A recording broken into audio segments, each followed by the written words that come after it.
Where can we find light in this never-ending shade? The loss we carry, a sea we must wade. We've braved the belly of the beast. We've learned that quiet isn't always peace. In the norms and notions of what just isn't always just is.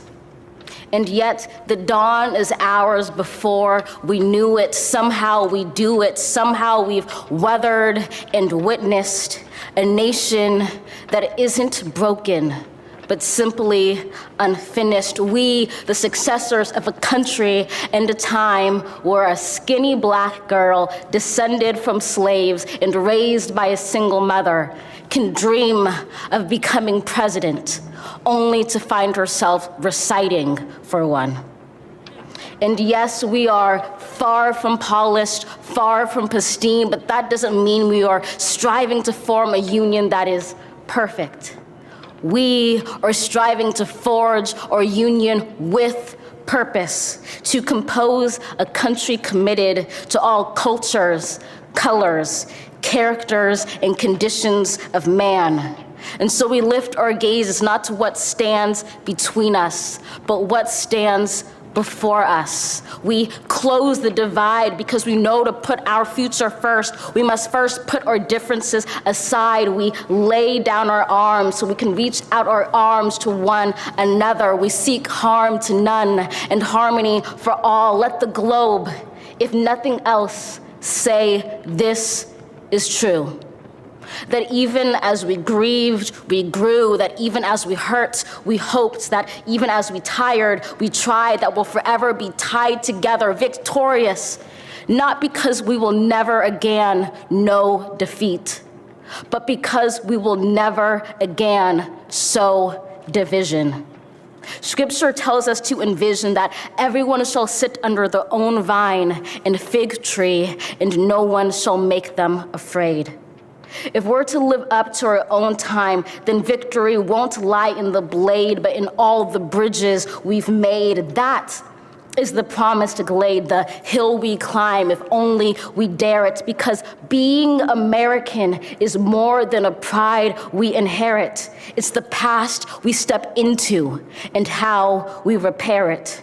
We've seen a force that would shatter our nation rather than share it, would destroy our country if it meant delaying democracy. And this effort very nearly succeeded. But while democracy can be periodically delayed, it can never be permanently defeated. In this truth, in this faith we trust, for while we have our eyes on the future, history has its eyes on us. This is the era of just redemption. We feared it at its inception. We did not feel prepared to be the heirs of such a terrifying hour, but within it we found the power to author a new chapter, to offer hope and laughter to ourselves. So, while once we asked, how could we possibly prevail over catastrophe? Now we assert, how could catastrophe possibly prevail over us? We will not march back to what was, but move to what shall be, a country that is bruised but whole, benevolent but bold, fierce and free. We will not be turned around or interrupted by intimidation, because we know our inaction and inertia will be the inheritance of the next generation. Our blunders become their burdens. But one thing is certain: if we merge mercy with might and might with right, then love becomes our legacy and change our children's birthright.